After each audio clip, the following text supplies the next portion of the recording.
بسم اللہ الرحمن الرحیم۔ آج ہم یہ ڈسکس کریں گے کہ جو ہم کلینک میں جیسے بلڈ پریشر جو مانیٹر کرتے ہیں، جس کو پریفر نہیں کیا جاتا، چونکہ عام طور پر کلینک میں بلڈ پریشر مریض خوف میں مبتلا ہوتا ہے یا وائٹ کوٹ ہائپر ٹینشن ہوتی ہے تو بلڈ پریشر تھوڑا سا ریز آتا ہے، تو ہم پریفر کرتے ہیں کہ ایسے لوگ جن کو بلڈ پریشر کا مرض ہے وہ گھر پہ بی پی مانیٹرنگ کریں۔ اور بی پی مانیٹرنگ گھر پہ کرنے کے طریقہ کیا ہے؟ اس میں سب سے پہلے تو یہ ہے کہ پیشنٹ نے پچھلے آدھے گھنٹے میں کوئی چائے، کافی یا سگریٹ کا استعمال نہ کیا ہو، اس چیئر پہ پراپرلی کمفرٹیبلی سیٹڈ ہو اور اس 5 منٹ تک کمفرٹیبلی بیٹھے، بلڈ پریشر لینے سے پہلے اس کے پاؤں زمین پر ہوں اور بیک چیئر کی بیک کے ساتھ کمفرٹیبلی ٹچ ہو رہی ہو، ریلیکس ہو۔ اس کے علاوہ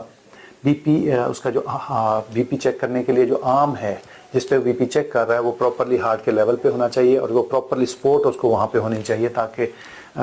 اس کو سٹریس نہ رہے۔ اور تیسرا جو ایونٹ ہے کہ آپ کا جو بی پی کف ہے جس سے بی پی مانیٹر کیا جاتا ہے اس کا سائز اپروپریٹ ہونا چاہیے ہر بندے کے سائز کے ساتھ، نہ تو بہت چھوٹا کف یا بہت بڑا کف، دونوں صورتوں میں بی پی کی ریڈنگ غلط آئے گی۔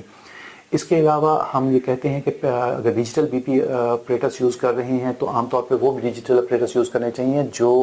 آپ اپر آرم میں بی پی مانیٹر کرتے ہیں رادر دین ریسٹ پہ بی پی مانیٹرنگ کرنے کے۔ اور ایسے پیشنٹس جب بی پی مانیٹر کیا جاتا ہے تو پہلے ایک ہی سٹنگ میں 3 ایٹ لیسٹ ریڈنگ لینی چاہیے اور تینوں ریڈنگ کے درمیان کچھ 4-5 منٹ سے 10 منٹ کا ڈفرینس ہونا چاہیے، اور عام طور پہ پہلی ریڈنگ کو کنسیڈر نہیں کیا جاتا اور بعد کی 2 ریڈنگز جو ہیں ان کو ایوریج نکال لیا جاتا ہے۔